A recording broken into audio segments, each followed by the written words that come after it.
it's an educational kind of thing as well, when you're educating the brand managers and the CMOs about what these guys are and what they can achieve.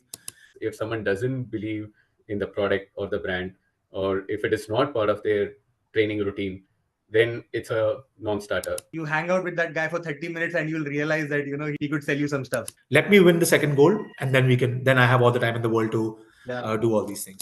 This brand manager asked me, how many players are there in a football team? How many people are there on a field? Our marketing folks there literally used to say that IPL is the new Diwali. After he won the gold, our phones did not stop ringing for 3 weeks. And it is a dream for anyone in sales. It's a lot about building brand love. I think that's where it all comes from. For every 100 people you reach out to, maybe 10% of that will give you a meeting, and 10% of that will convert. Boss ये किया है, कौन किया है? ये Milkha Singh. Automatically that connect, right? Because Milkha Singh के बाद एक आदमी जिसने ये किया है is Neeraj.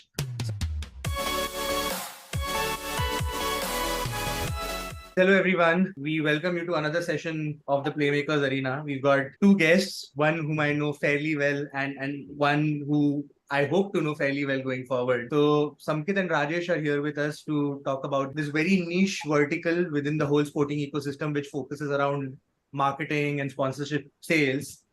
We've got two folks who will bring in very different flavors because of their past work experiences. So I hope over the course of the next 40-45 minutes, we'll be able to get a lot of insights out of their own professional experiences, which will help all of you listening in to carve out your own journeys in the sporting ecosystem. Why don't we just start off with a little bit of background on what you guys have done, Samkit and Rajesh. First of all, welcome. Samkit, if you'd like to start off, give us a little flavor on your personal professional journey and what brought you to where you are today. Sure.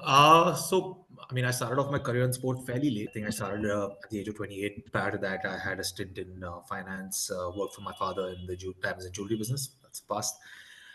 Started off at Koo Sports, where I was building academies. Post that, I joined this company called Sports for All, which is basically into building the whole school sporting ecosystem. After that, I joined JSW. I was a part of the the Olympic sales team, Olympic talent sales team, specifically focusing on talent sales. Did that for about 4 years. Of course, at JSW, it's not just the Olympic thing. You basically are selling everything and anything under the sun. And JSW has now they've got about 10 or 11 assets. Back then when I joined, we had 4. So it was quite a ride from the time I joined till the time I left, which was about 6 months before. Yeah, and currently I'm with RPSG. We've got 3 teams right now. We've got Mohan Bagan, India's Asia's oldest football club. We've got Lucknow Super Giants and Durban Super Giants in the SA20. So yeah, I've been on the sales side throughout. A bit of marketing, but not a lot of it. And yeah, that's been my journey. Got it. Thanks, Samkit. Short and sweet. Well, short, sweet, and impactful, I'd say. Rajesh, over to you. Why don't you let us know a little bit about your journey? What? Yeah, sure. Yeah. Go ahead. Firstly, thank you so much. Thanks for having you. Great to be here. Yeah, briefly, I grew up in Coimbatore. I spent the first 21 years of my life in this small town in Tamil Nadu called Coimbatore, and did my school and then engineering there. That's what everyone did back then. If you didn't have the right marks or the interest in medicine, you ended up doing engineering, and that's obviously what I did as well. And from then I moved to Gurgaon for my MBA. I did a MBA from MBA Gurgaon. Massive culture shock to move from Coimbatore to Gurgaon, but that was fun, and that's really the time when I started thinking about a career in sports management. Did a lot of foundational stuff at MBI. I did a course of independent study in sports marketing, then started networking with a lot of people in the sports management industry. I attended conference and stuff, but until then, the only thing that I knew about sports business was Harsha Bogle.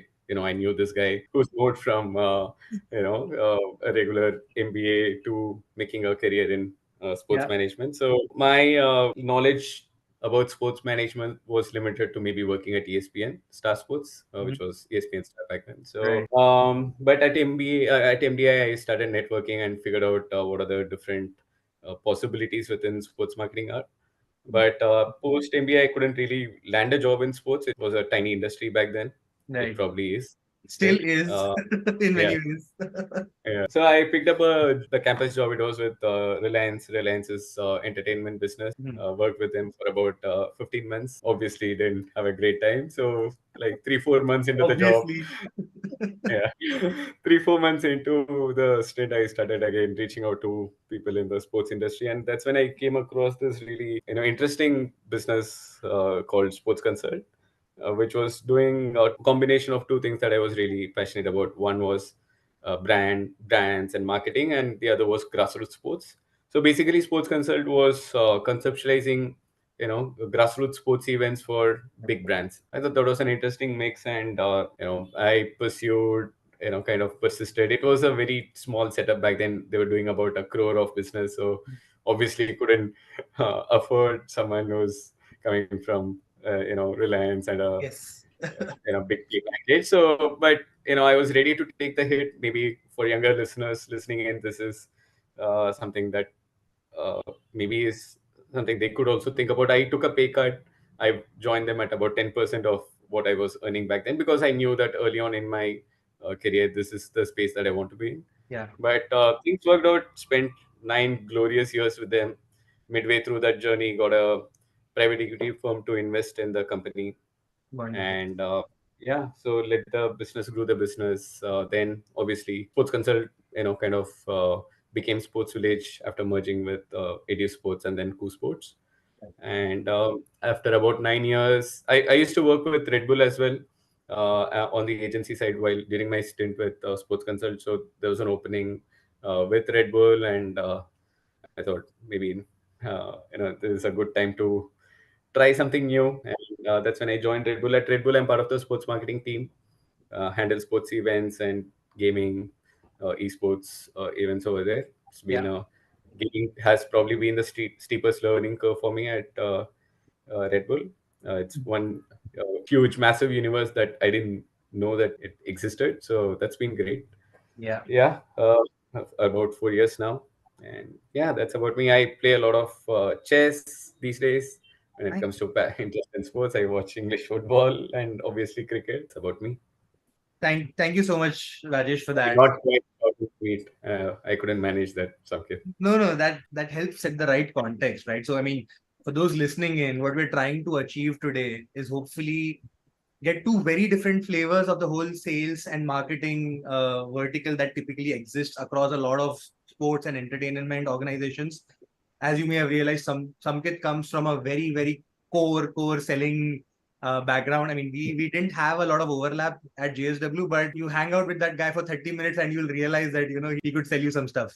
So, No, so I only spent 3 minutes. Now I know he can. there we go. There we go. And you on the other hand, with the grassroots experience and now with Red Bull, who I mean I personally believe is one of its kind organization. I can't think of any other organization like Red Bull in the entire ecosystem of sports. So we're hoping to draw from these different experiences that the two of you have. Let's dive straight in with Samkit first. So Samkit, doing what you do, what would you say are some of the most key stakeholders in the sales line of work, right? When you're going out to, let's say, bring in brands for teams or be it for talents, what are some of those key stakeholder relationships, and what goes about in nurturing those relationships? If you can lend some insight into that aspect of your job function for the audience. Sure. I mean, the key stakeholders in I mean, in any marketing or sales function would primarily be of course, your league owners. You'll have your league, your team owners.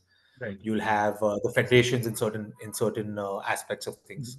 So maybe your basketball, depending on the league that you're in. Yeah. And of course, the brands. And now we've got agencies in between, sport agencies that do a fantastic job in understanding the brand briefs and coming to asset holders like us to bridge the gap between what the objective of what the brands want versus what we have to offer, and then they bridge it, and basically the objectives of the brands are met, and so are the teams. From the team side of things, at least for me in sales, the what we who we reach out to, who we speak to a lot, are the chief marketing officers and the brand managers. The idea is to understand where and what part of the brand journey the particular brand is, Usually, I mean, more often than not, let's take IPL for an example. Literally every other brand wants to be a part of it, right? But what particular brand suits what particular team is something that you can do. You can get an insight from while speaking to your brand manager and the CEO. Building these relationships is it's an absolute must for people in the sales function. If you ask anyone in the sales industry, they would know pretty much every CMO in every vertical. When I say vertical, I mean in the banking industry or fintech, so on and so forth. The idea is to know at least the top 5 or top 10 CMOs and brand managers in those particular, verticals, so that you understand what is happening in that particular industry. So, for instance, when the EdTech boom was happening, when Byju's came about, so we ensured to, we spoke to everyone from Vedantu, Byju's, QMark, so many others to understand, okay, what exactly is happening and where is the money being spent, in what sport the money is being spent, and what is the right fit with the assets we have. For example, at JSW, we had so many assets that cater to different strata of society. So IPL, of course, for everyone, in, if you have 550 million people watch it, so it's for everyone. Pro Kabaddi League would cater to a certain sector strata. Football would cater to a certain section of India. So to understand that brand, where is the presence of that brand, how are they, which is the strong market, what are they willing to spend the money on, is something that's very key, and that is something you understand only from having a conversations with these CMOs and brand managers. Got it. And I remember you bringing this up when you were speaking earlier about the whole inbound traction versus where you have to actually go out there and become a nuisance almost to some point. That is very pretty much the start of my career. I was a nuisance to many of the brand managers. So if you all are watching this, I apologize. But I've constantly called, I've constantly followed up. So as I said, with IPL, there's a lot of inbound traffic.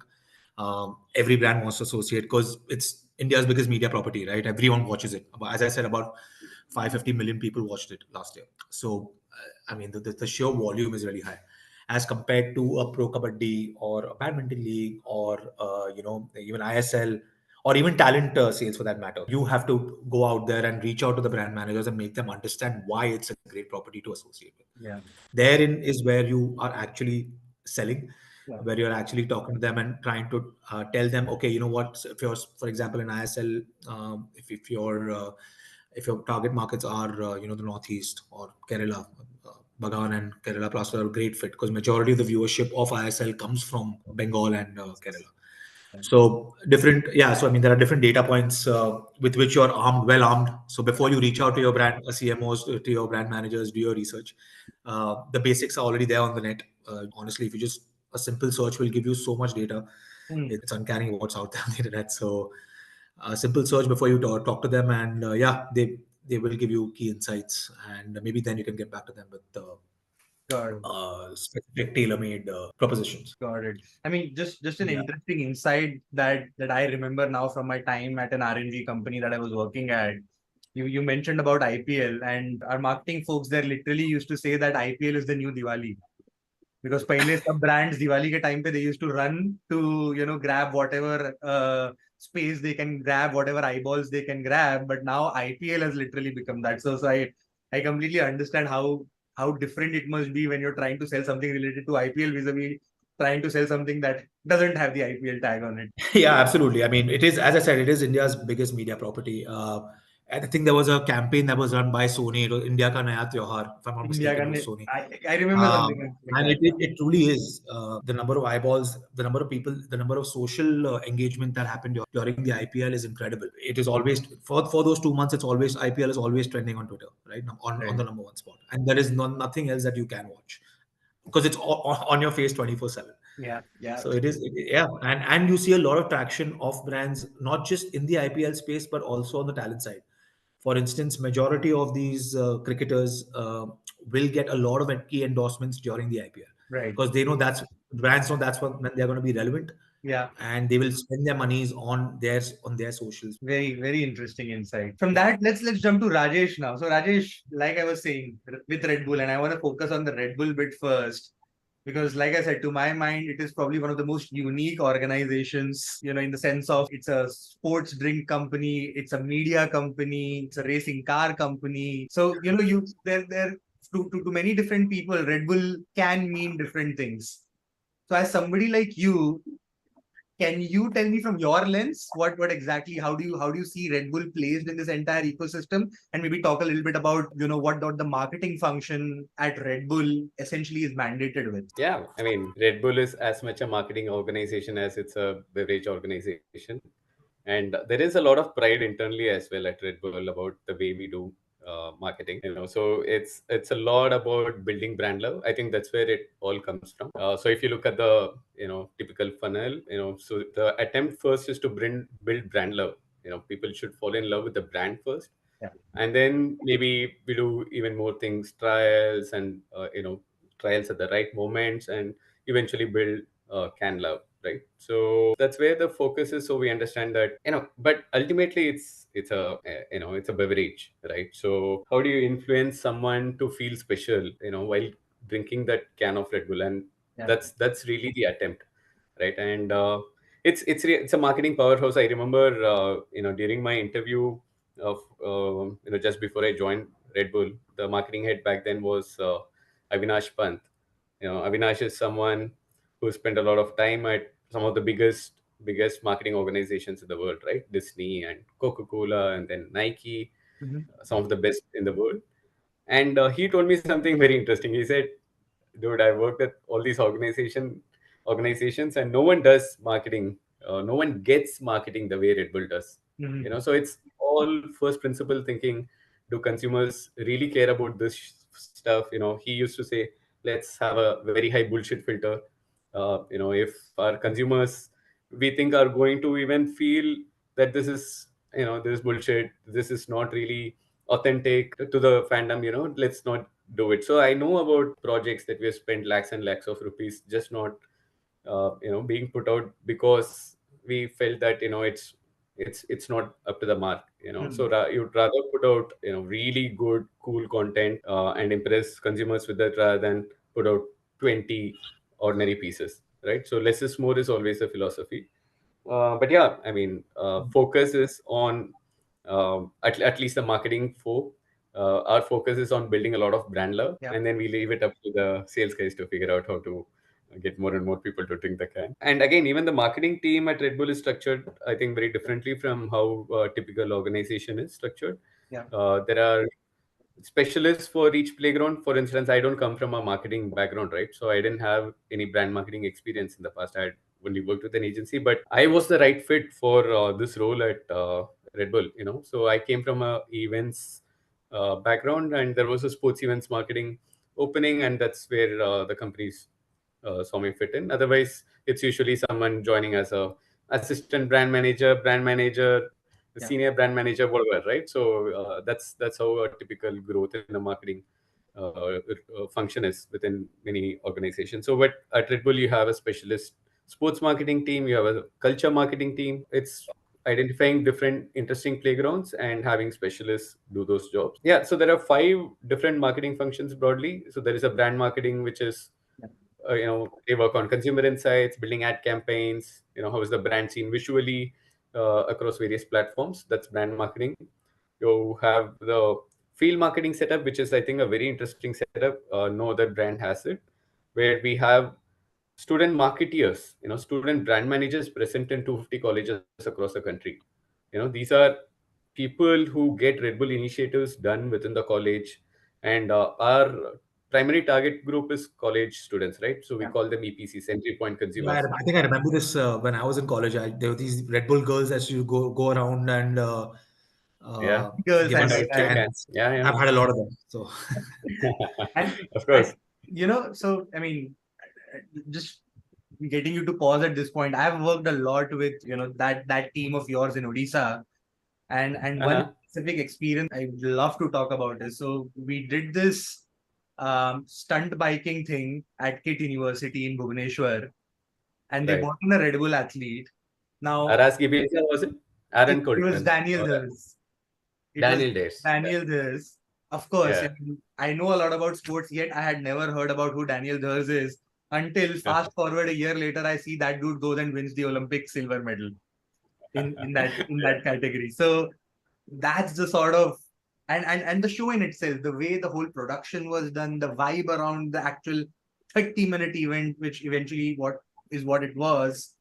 I think, I mean, as my role, which was with the government of Odisha to promote sport in the state, I think Red Bull was a very, very strong partner for us. We did a lot of other things with them as well. We partnered to do an esports FIFA tournament in the Kalinga Stadium. I mean, unfortunately, we couldn't set it up the way an esports arena happens, but we still did a half decent job of it. So I hear exactly what you're saying with regards to this field marketing bit being one of the flagship things that Red Bull brings to the fore. Yeah, over to you. Back to you. Yeah. So, like I was saying, 18 to 24 is like a primary target group. Young people are easier to convince to try a new product than oldies like us. I think we made our choice like 10 years ago, and it's very difficult to get us to try anything new. So we believe getting people young, and then if they like it, they stick with you for another 30, 40 years. So all our focus is on entry point consumers, and they are largely in colleges. So through our sampling program, you just see these Red Bull girls handing out a can of Red Bull to you, but there is a lot of science behind it as well. When do you give it? How do you give it? So simple things like, unless they ask for it, you don't give it. Like, you offer them. If they want it, then you open up and give them, because the best taste is when the can is cool, right? So if the Red Bull is not very cool, it's not the right taste. So, and someone doesn't like the taste, they don't come back. So there's a lot of thinking behind that as well. Working with college students, not just for sampling, but also impressing them with the wide range of initiatives that we do in brands. So even when I look at national sports events, I look at how can I collegeify them, right? How can I get these student brand managers, we call them student marketeers now, to take the property inside the college and run it themselves. So that's the field marketing team. I think it's really the pillar on new recruiting new consumers. And then obviously we have the Red Bull Media House, which puts out all the cool content that you would see on various channels.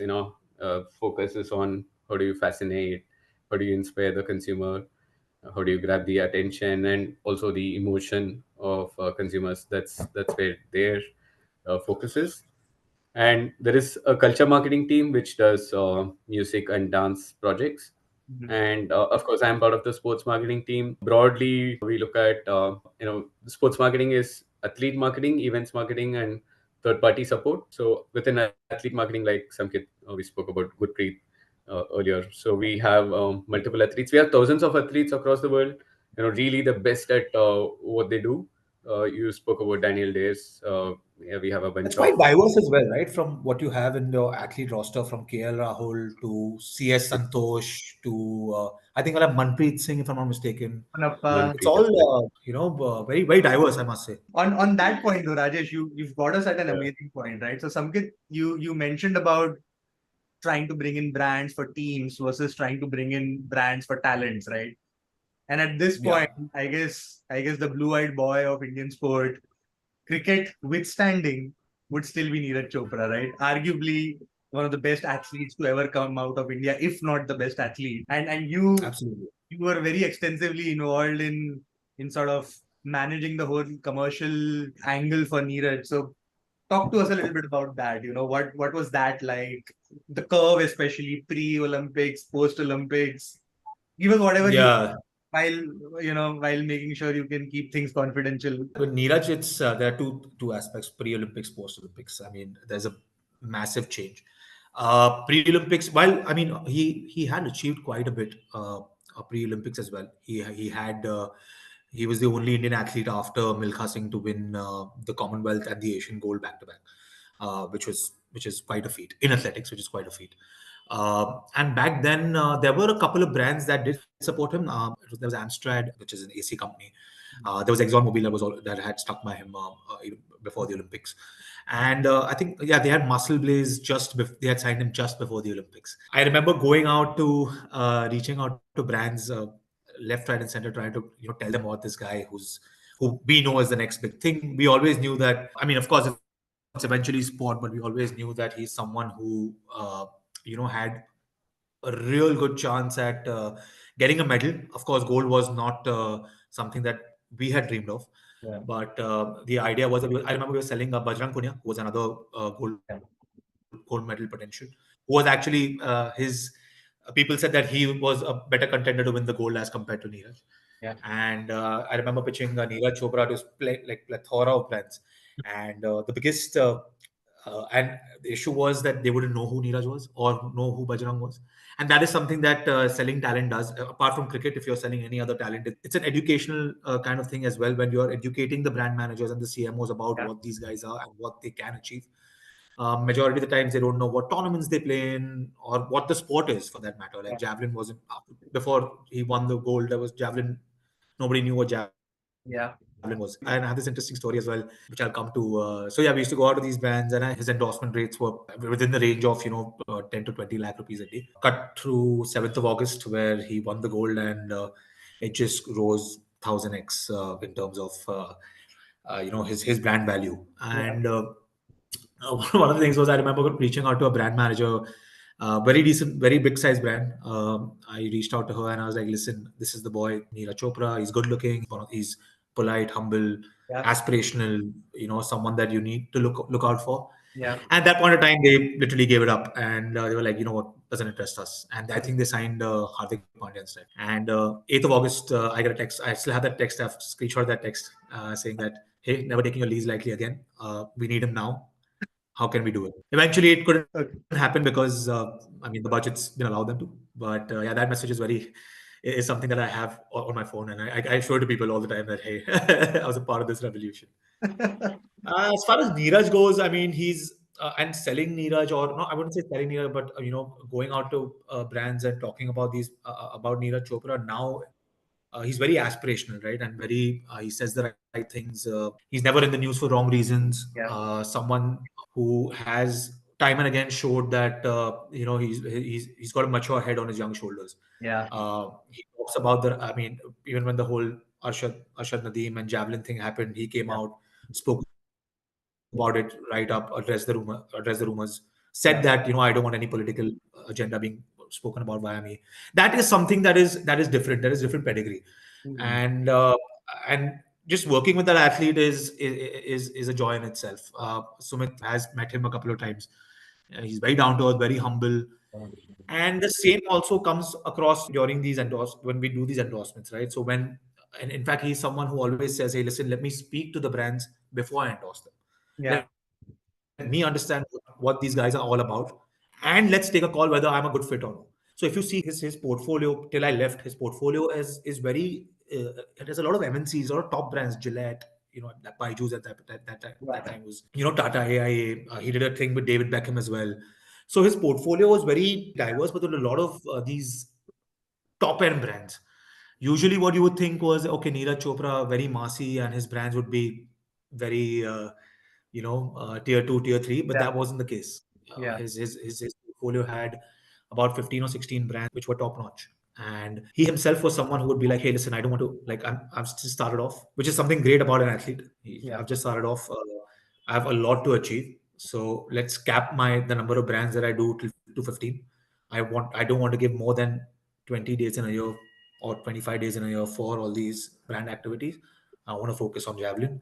Let me win the second gold, and then I have all the time in the world to do all these things. That mentality is just it's fantastic. Like, someone who's 24 years old, he's 11 years younger to me, and to have such maturity in his head is incredible. And it's just been a fantastic journey throughout, to knowing him as a person, and talking to brands about him. So and educating brands about what Neeraj Chopra was, and now he needs some introduction. So I mean, the way you were talking about it, we could see how enjoyable that whole thing for you was, and I'm sure it was taxing at the best of times.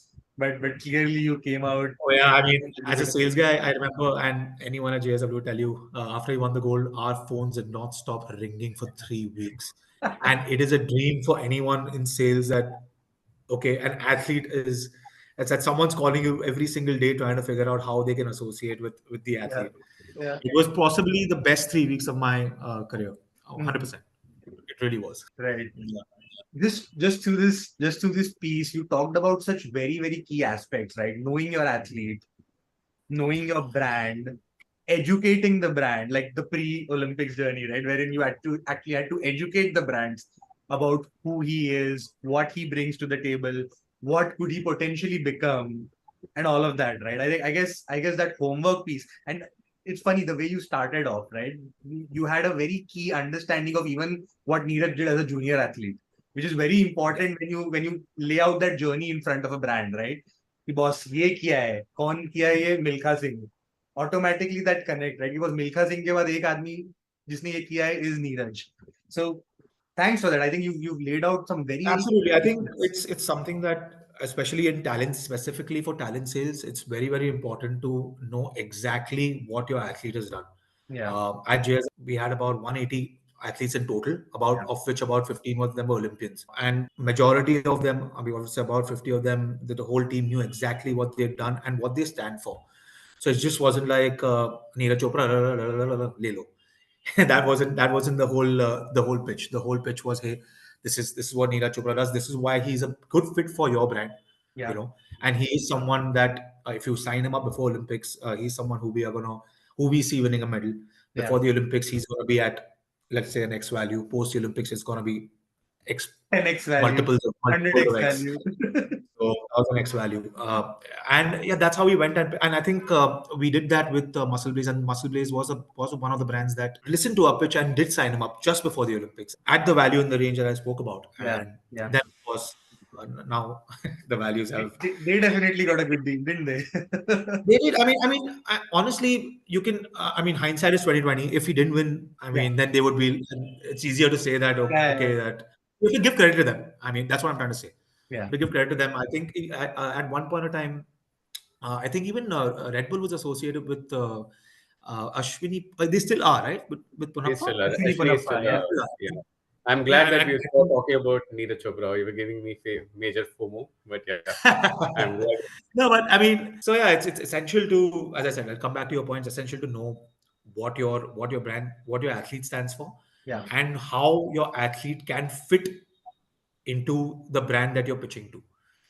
And it shouldn't. Sometimes all of us are guilty of force fitting it because you want something to go through. But you should try your level best to have the fit as natural as right. And I can give an example if you wish. I think the YouTube deal that happened with Neeraj was fantastic in the sense that when the YouTube guys came to, when we were chatting with them, and we just spoke to them about how Neeraj actually looked at his idol, who's Jan Zelezny, who's the world record holder.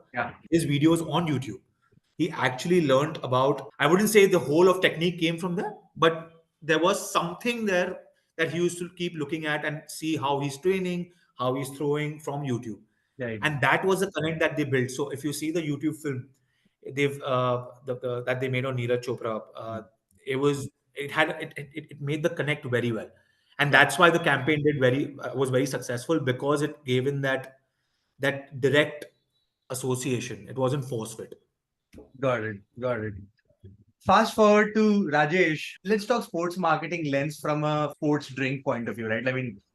Coca-Cola, Pepsi, we've all, especially when we were growing up, we've all seen the amazing advertisements and campaigns that they run around some pretty unique concepts. I still remember the advertisement before the Korea-Japan World Cup, wherein they got in all the sumo wrestlers and did like a very amazing campaign around football with some of the top players, right?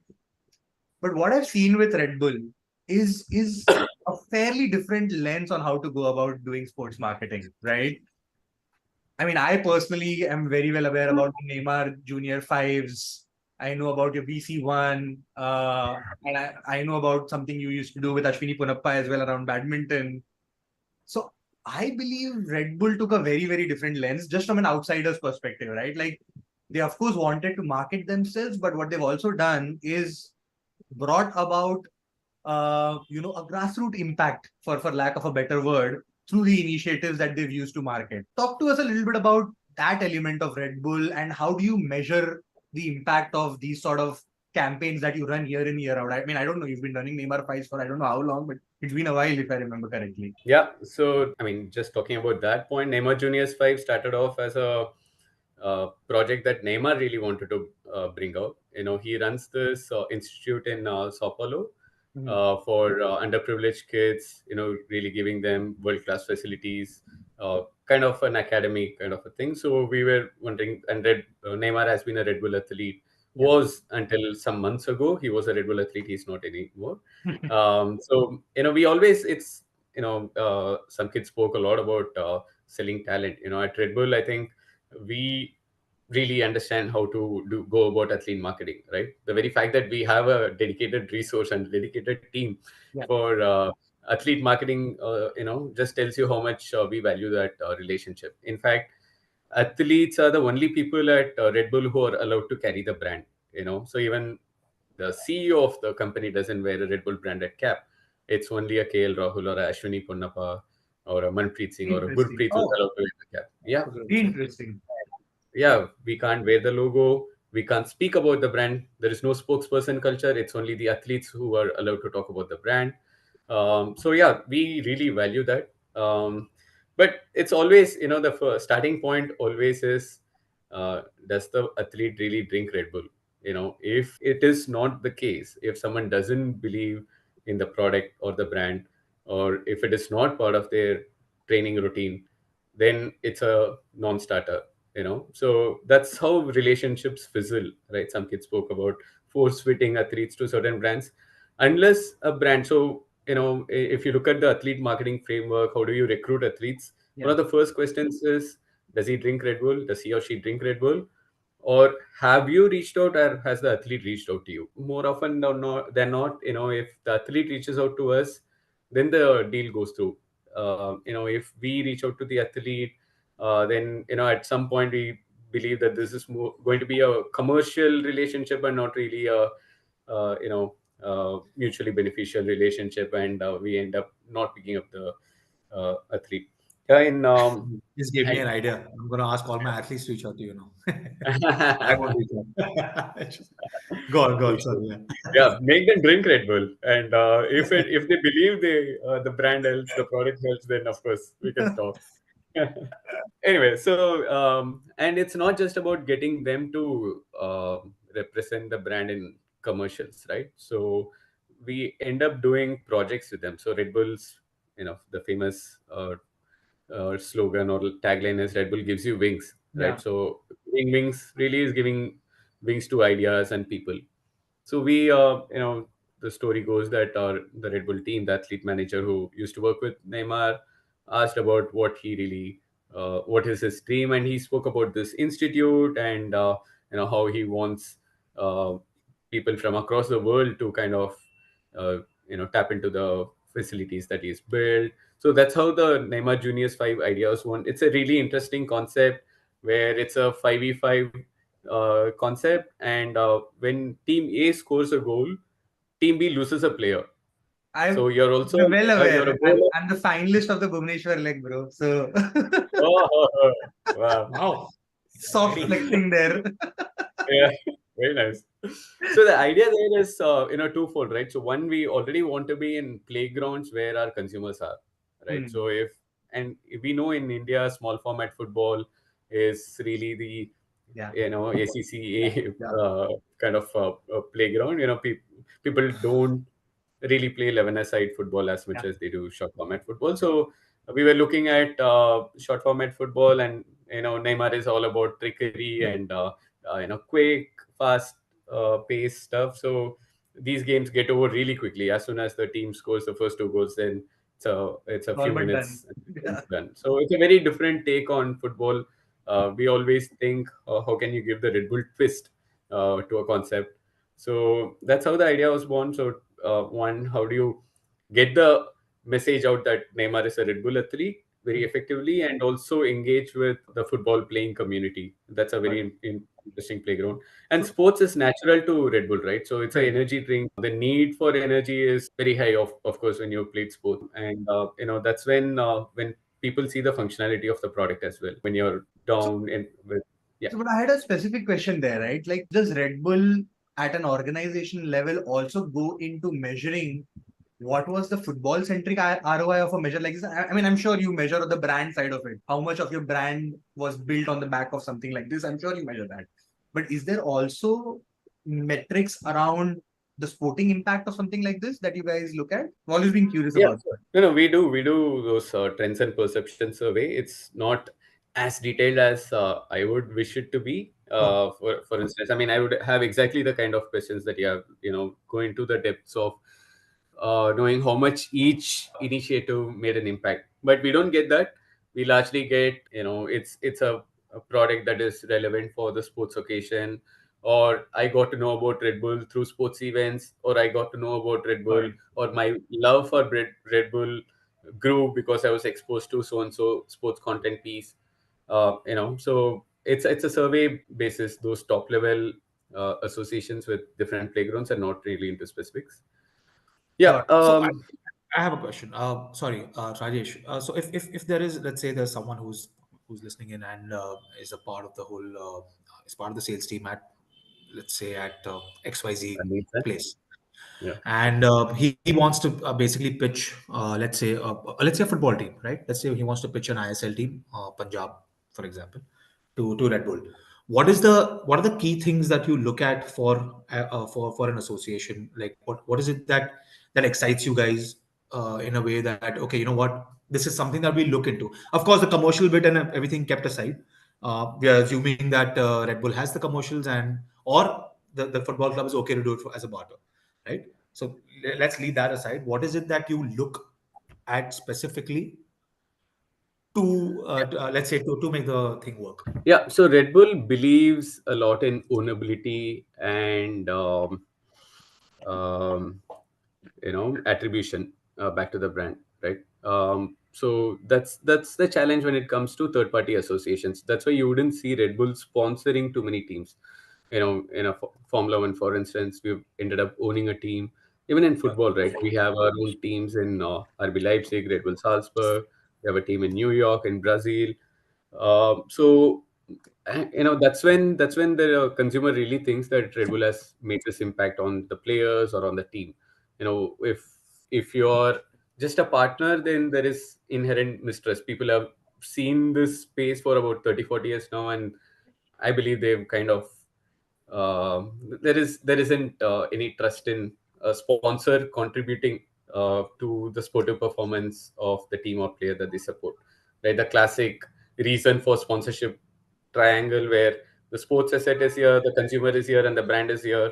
The reason why you sponsor a sports asset is because this fan will fall in love with your brand. I don't think that's happening any longer unless there is a proper sportive impact that you make on the team. At Right. least that's what we believe here at Red Bull.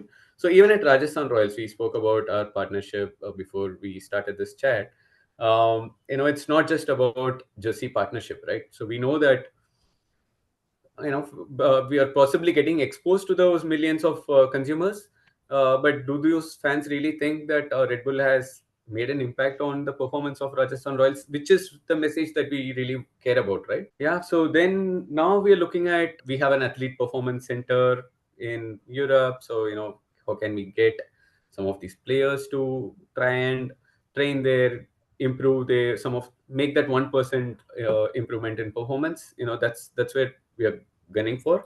But having said that, coming back to your question, it's not logo exposure. I'm not going to be looking at the media outcomes. In fact, we actively tell our partners, don't put our logos anywhere. We don't want to see our logos in any third party platforms. It only has to be in Red Bull owned platforms.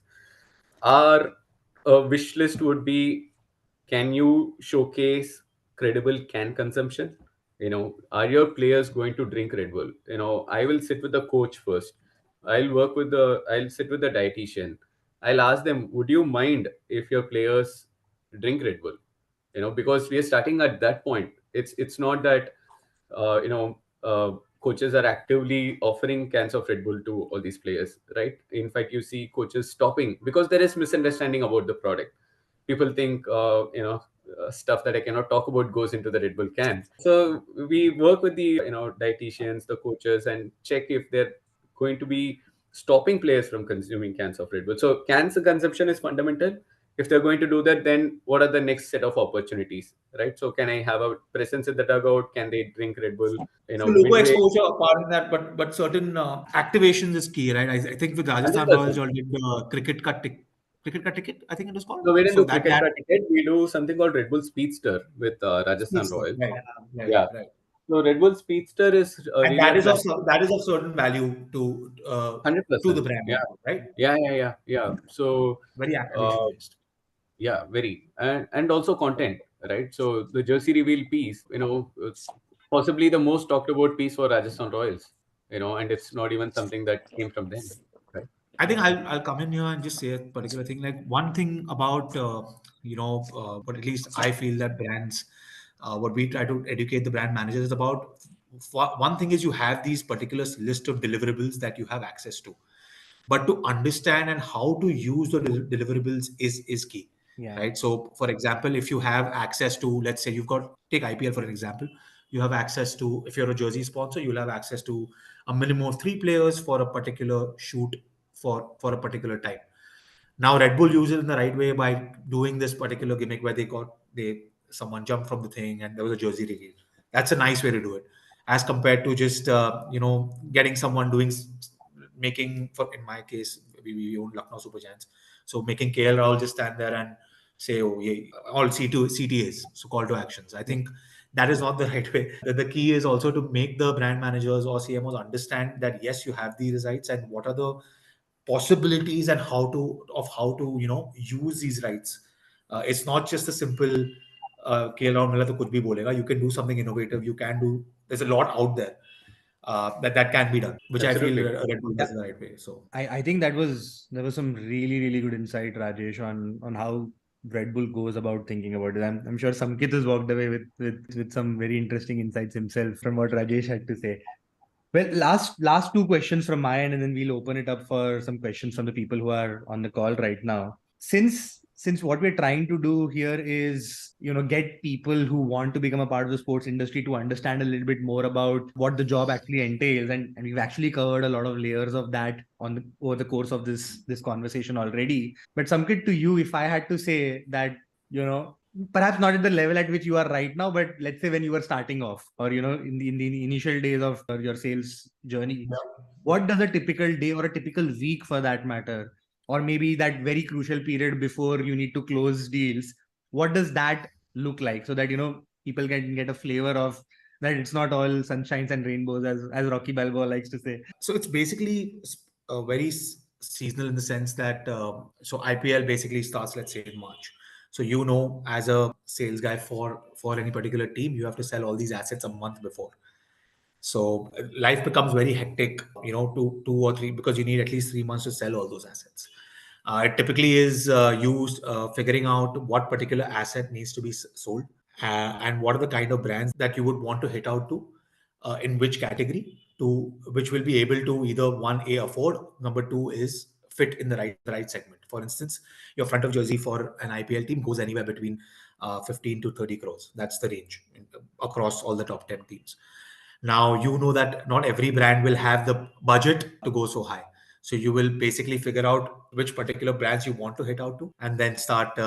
If you're starting out, you start cold calling literally everyone top down. So you use the various different tools that are available right now, and to get numbers right now is quite easy, in my opinion, of anyone that's out there. Numbers and email address. It's very easy as compared to when we started off. You start top down. You start writing to the CEOs, COOs, CMOs, anyone that is a decision maker. And you had, I mean, for lack of a better word, you harass them. Like you basically you call them and you try and build a relationship there, right? See, that the thing is, they also have not just the team owners, the team asset holders, the sales team of the asset holders, but also the agencies reaching out to them. Yeah. Right. So they do get a lot of calls. They do get a lot of people pitching various different stuff to them. Not just the IPL. There's so many other things out there. So there's a big possibility that they would basically be like apini. So you then figure out one bottom till you reach the right decision maker. Right. The idea here is to get them to get. Now you can do virtual things. Before COVID, you couldn't even do that. Yeah. The idea was to get a meeting. The idea was to put your proposition across to them, but do that in the right way. Once you have their attention, do not waste that opportunity. Do not just send them a basic deck that just, that's very easy to do. Yeah. And I have been also, back when I was started, I've also done that, where you're just like, just like, ye bhej deta hu, then you Not figure tailor easily. making it to them. Everybody has fallen prey. Yeah, try and tailor make it. Try and tailor make it. Try and figure out what the brand stands for, what they want, what they've done in the past, right? Majority of the brands would have had some sporting partnerships or the other in the past. Right. What they've done, how they've activated it, is something that's key to understand, and then tailor make a proposal and sell it out to them. So yeah, pretty much my week would be first 2 hours of the day I would definitely make calls, because back then it was my thinking, maybe it's not the right one, I don't know, but I was always be like, the brand managers will have time during the, like, in the first 2 hours, and then they would probably get into their day-to-day routine. So the first 2 hours I would call them and try, and it was successful for me. I would get more or better responses in the first 2 hours. Interesting. Then I would get into making presentations, and then again in the evening start making phone calls between 3 to 5. That was pretty much it. When I was starting out, that was pretty much it. As and when you grow, you'll get more into strategy. You'll figure out, okay, you know what, these are the brands we should reach out to. This is what we should do with these brands. Yeah. This is how it'll impact our particular team, and how getting this brand on board will not only help us as a team in terms of the revenue generated, but also building the brand value. So as you grow older, older into the system, you'll figure out, how to spend your time. But initially, it's going to be, especially in sales, just reaching out to people and trying to get their attention, and going for meetings. Right. And then, of course, it gets glamorous every once in a while if a Neeraj Chopra comes your way, doesn't it? If a Neeraj Chopra comes your way, it becomes easier. I wouldn't lie, it became easier, but there were a lot of hours spent before Neeraj Chopra was Neeraj Chopra, wherein just talking to people, and when you said Neeraj Chopra, they'll be like, "Con," and then you have to go through the whole. It gets repetitive. It definitely gets repetitive, but it has to be done to succeed. It's genuinely a numbers game. That's what I keep telling my teammates.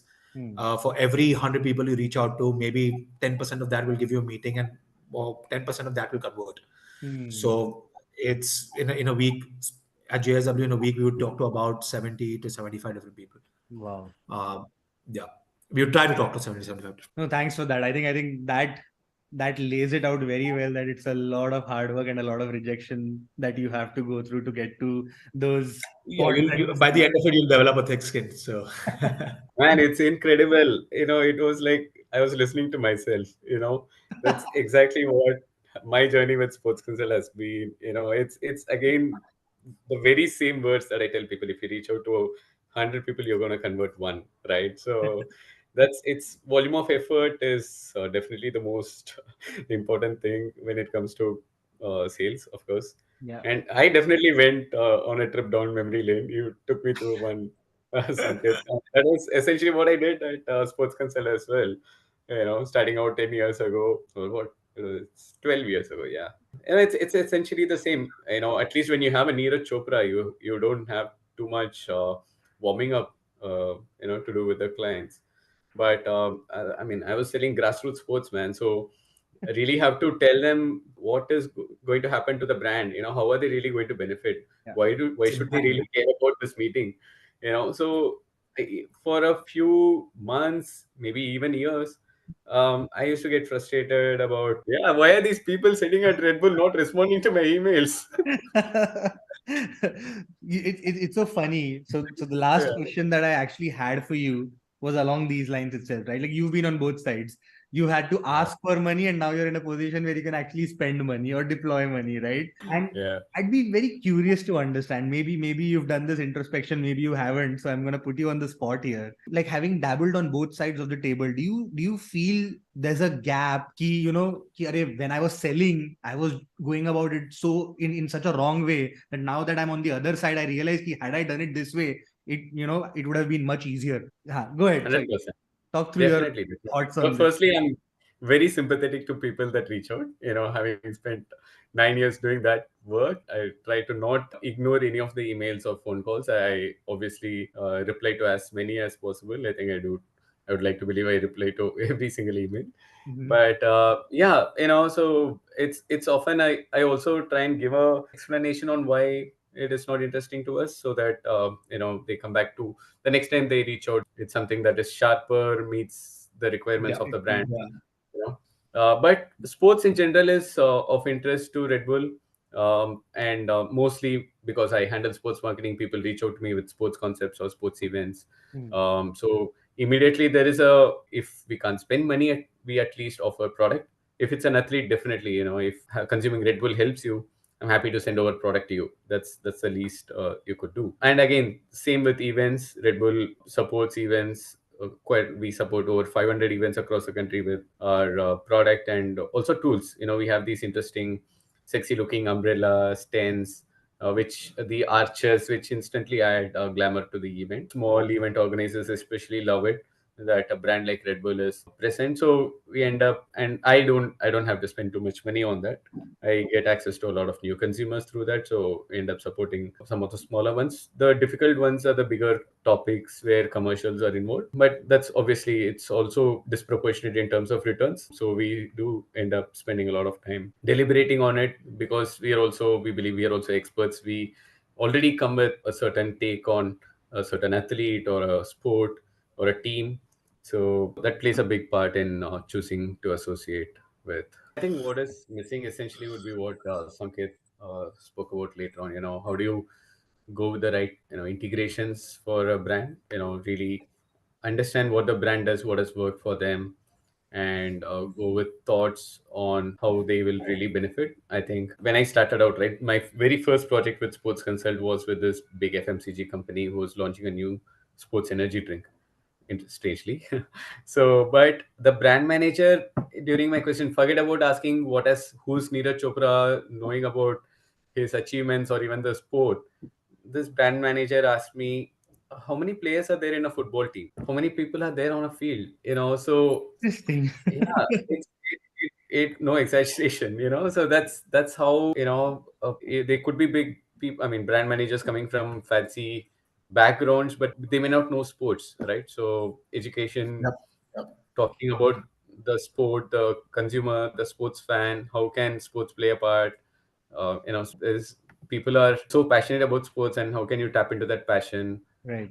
So that's something that everyone, when they reach out to agencies, when they reach out to brands, how does the brand really benefit? How can you go with the right Yeah. integrations so that conversations become I think easier? I something think you that alluded to in one of your earlier answers was first principles, right? And consultants use that a lot. Management consultants from the best of firms use that a lot. And it's so simplistic yet so underused. I say it to everybody that I've ever worked with. There, just go with first principles, and you'll at least get 80% of the way there. And then you may yeah, miss out on that 20% of value, but at least you'll get 80% of the way Yeah. there. So, absolutely, and I think that's what you're referring to, right? Like, do the basics.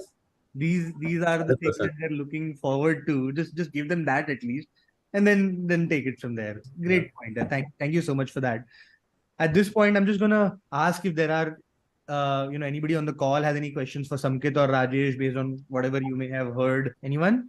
Yeah, I have a question. Please, please. I just introduced myself. I'm Colonel Narain. I'm looking after the Army Marksman Unit. We train the shooters. We have 2 Olympic medals, Colonel Rathore and Vijay Kumar in 2012.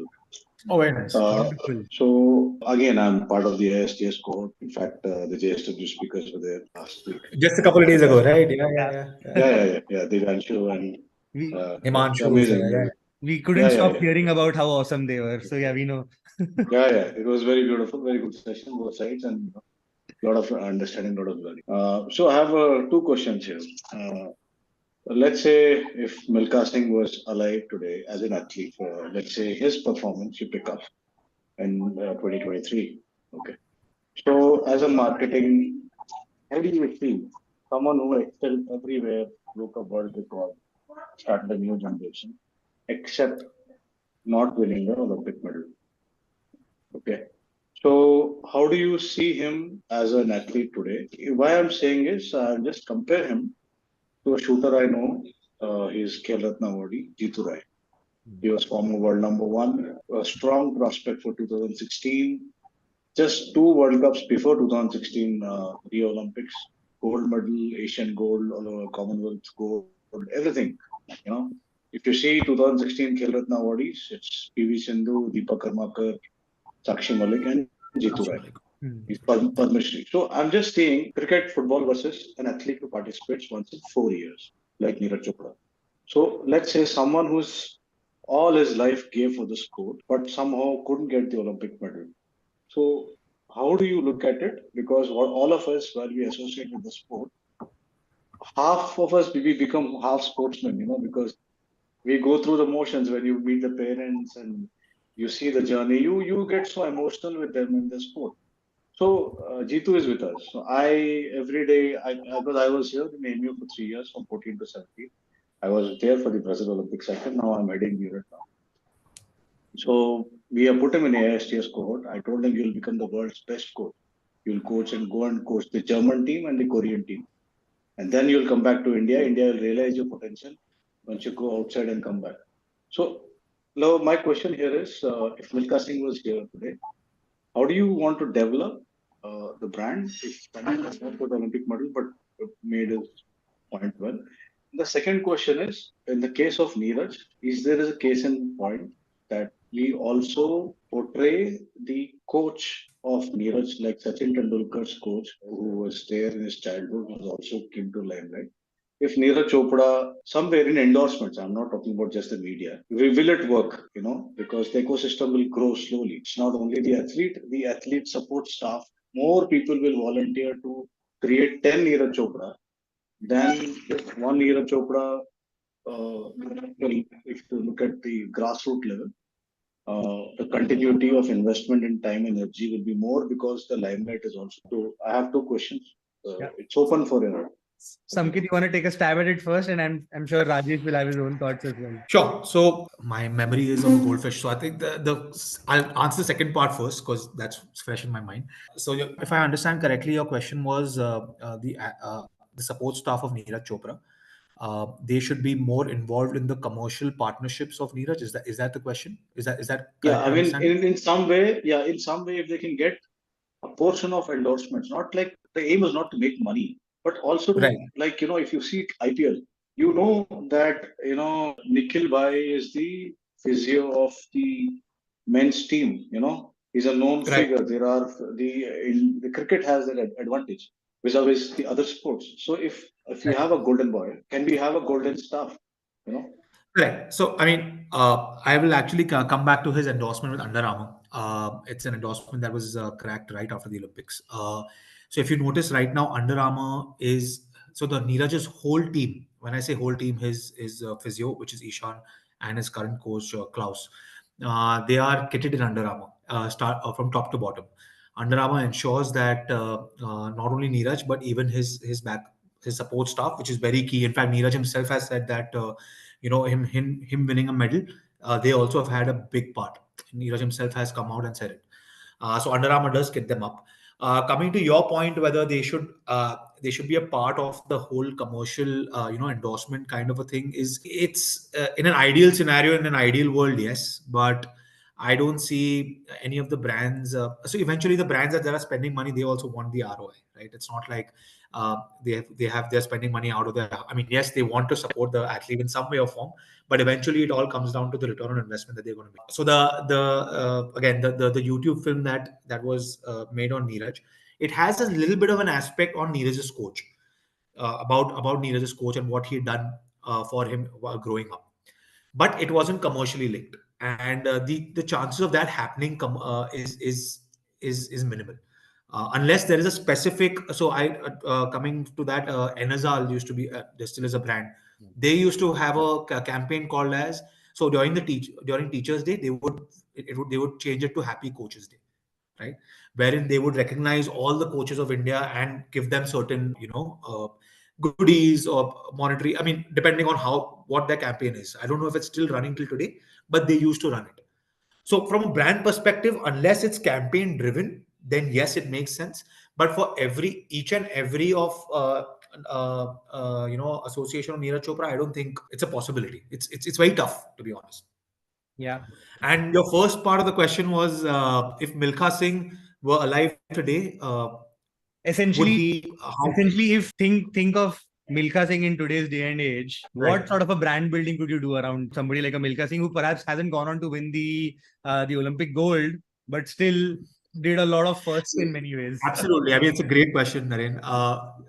And we think about it all the time, okay, past athletes, if they were alive today, man, we would have done this, you would have done that.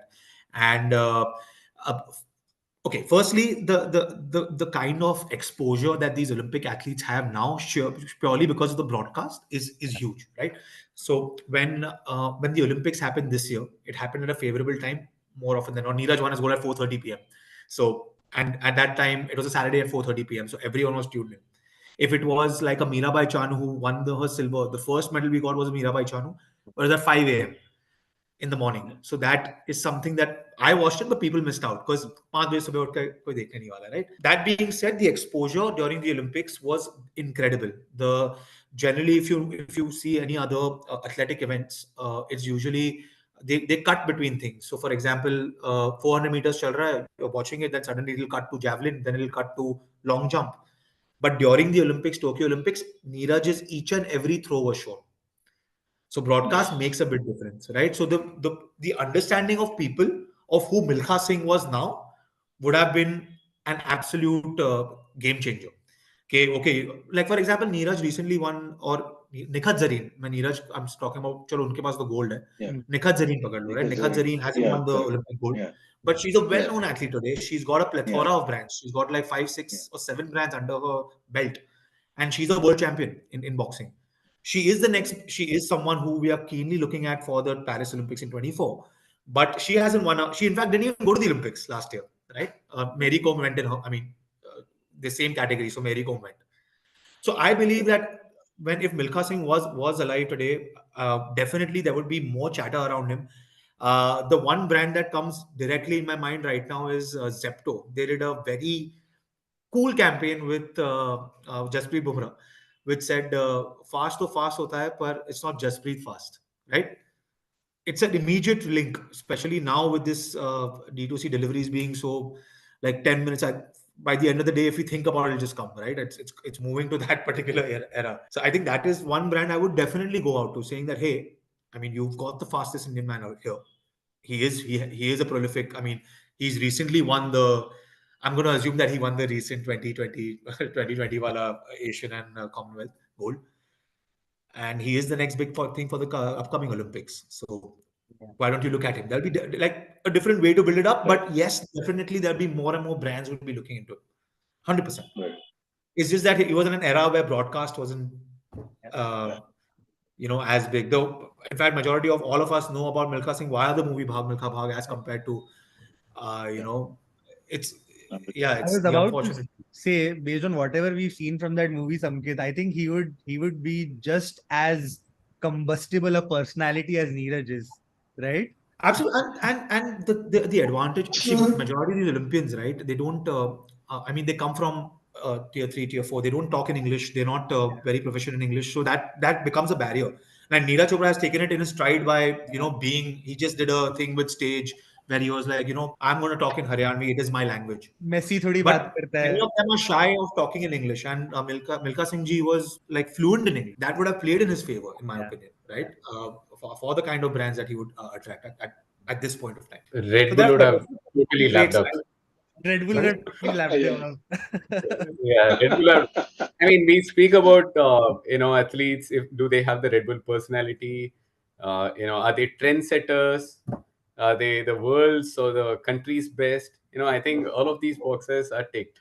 In Milkha Singh's case, and I'm sure if you are around, Red Bull will have definitely tried Absolutely, to. and it's athletics, right? It's the most. I premium have sport in something the to world. add. If I was a brand manager, I wouldn't take brands for him. I would create his brand. Footwear, clothing, affordable. Just get everyone moving. I would have the world wear his brand. I know it would take a lot, but I would resist, any kind of request from brands. I would blow it out of proportion to say, these people want him, those people want him, and then insist that I create a brand. Of course, we need a lot of money for that. Yeah. So I'd look for investors. I would see him as a startup of his own. Milkha is the brand. I don't know, crazy idea, but understanding where he comes from, what he's been through, and how he's shown. Yeah. I can assure you that's exactly how everyone's thinking about their best talents. I can assure you. It's like you said, it's a little difficult to do it, but I can assure you everybody who's got these really, really hot properties in the form of talents are thinking about it in those lines. It's about who's able to do it. Absolutely. And just to Awesome. answer your question, I think well, every like especially for merchandise, I think the only guys who've cracked it is 1-8 with Virat Kohli. With Virat. I mean, it's a very difficult market to crack. Plenty of athletes have come out with their own line. I think KL Rahul came with Wonder, with Puma. There are other examples as well. But cracking a licensing deal, especially in India on clothing, it's a graveyard. There are plenty of failed ventures. However, Even that being MS said, Dhoni of couldn't do course, sorry. Even MS Dhoni couldn't kind of make it. Correct. work. Correct. It's So a big, massive challenge. it's it has to. Also, But Sanjana, there are somewhere, sorry. Sorry, I was saying, don't you think that's because they would have already kind of like been sponsored and they're already speaking for brands? Because when you have someone like a Milkha Singh, you don't have to bother about proof of concept, MVP. Because somewhere I think the moment you lend a name to something, and now for people to associate themselves with your own brand, they have to make that shift. And consumers are lazy, aren't they? They want something nice, but to have to shift from that to this. I mean, it would take a lot of effort for me to move from something I'm used to as the support, and that's why I use it or consume it, to, you know what, now they no longer wear a Nike, but now they have their own, the Milkha brand. And now I'll have to move to the Milkha brand, for example. I don't know how to put it in proper words, but yeah. No, I get it. I think I understand that where you're coming from. Also, but I mean, I think it's a business call. The distribution that the likes of Puma, Under Armour, Nike, etc. hold is not something that someone who's just starting straight up will have. So for any athlete, they will have to associate with a particular brand. So for example, 1-8 is with Puma, right? So to have that distribution is something that only the Pumas, Niveas, Nikes, Adidas of the world will have it. And for any athlete to build that distribution network from scratch, I mean, it's very difficult, right? And he'll have to be in that business to build it up. So that's the Thank reason you. why I didn't licensing think is along something those that lines. Thank you for that. Yeah, that's Virat fine. So Kohli's case, I mean, talking about 1-8, right? So Virat also had the opportunity to continue as a Red Bull athlete or launch his own energy drink brand.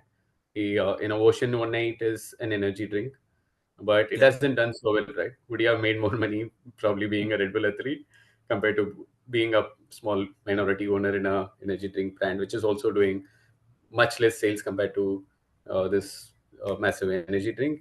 That's really the question. And like Samkit said, it's not easy. So obviously, if there is an opportunity, then yeah, like 1-8 with Puma, maybe those are low hanging opportunities, but you cannot say to every single endorsement opportunity. And not everything succeeds, right, Rajesh? Not everything succeeds.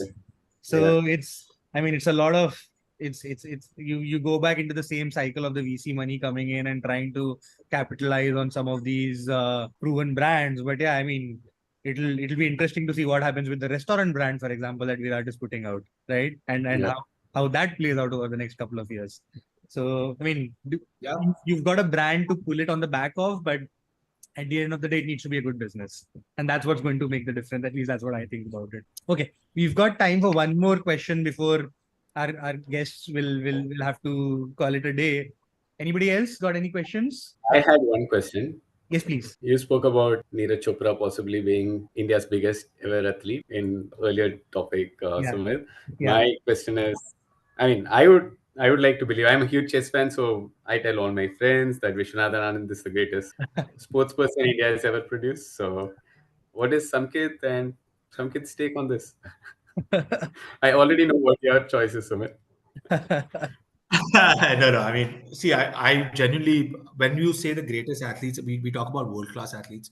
And I of course, Olympic sports is something that I follow, so I have a bias towards it. So I'm always going to be, looking at the likes of Nikhat Zareen, Neeraj Chopra, Manu Bakar, for example, who are, competing with the world's best consistently and basically raising the Indian flag. That being said, the chess has been a recent phenomenon. I think the Mahindra Chess League also has done phenomenally well. It's up and coming. In fact, I remember I had an interaction with Vishwanathan Anand during the recent Sports Aces Awards. I mean, it blew my mind, right? Like, it's just the level of detail that he talks with. You're just like, wow. And now with the brother sister duo, Pragananda. I mean, I don't know Pragananda and his sister. Yeah. I think they are Pragyananda and his sister. I'm sorry. Uh, they are killing it. I really hope it's not about which athlete is bigger. I wish that every athlete has the same recognition across.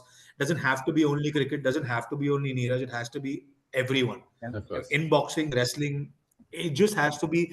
India as a whole, comes together and supports everything. So that is the. I don't want Sunil Shetty to come out and make that video. Okay, come Again. watch me play. I mean, that was that.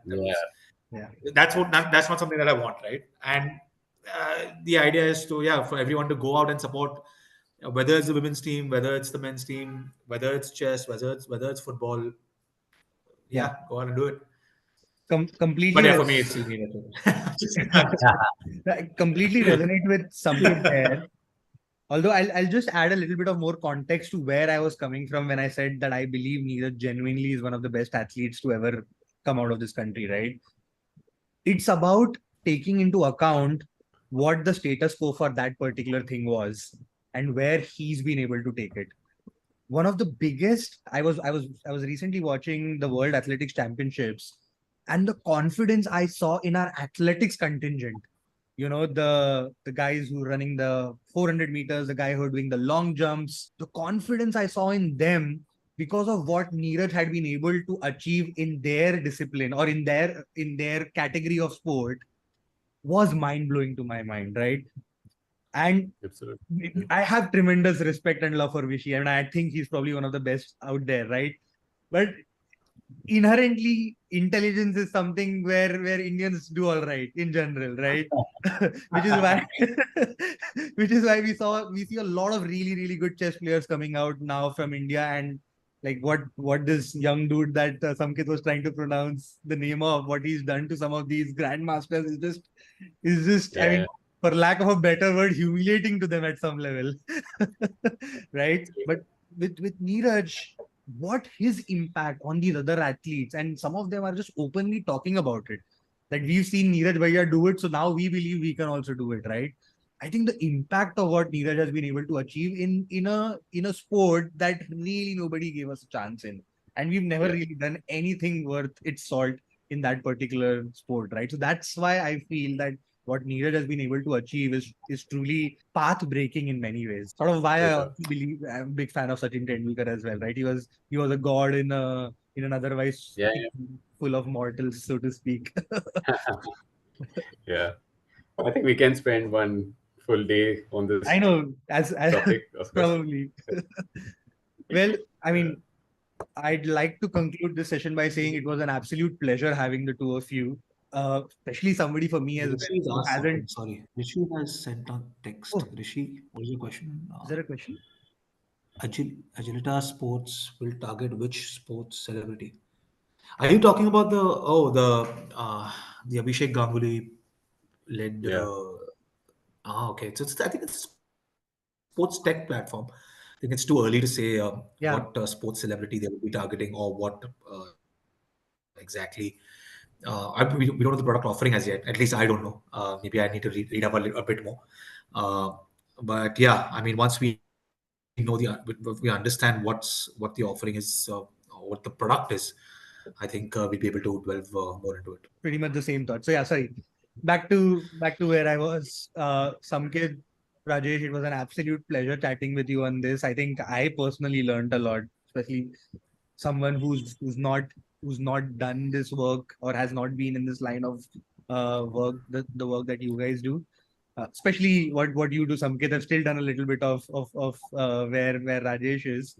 So Yeah, for me personally, and hopefully to everybody who listens to this will give a very nice flavor of what the sports sponsorship sales and the sports marketing vertical entails. And to everyone listening, feel free to reach out to us on LinkedIn, drop in any other questions that you may have on our LinkedIn page as well, and we'll be happy to answer it as and when we can. Thank you so much once more, Rajesh, and Samkit. Thank you. Parting thoughts? Thanks for having us, man.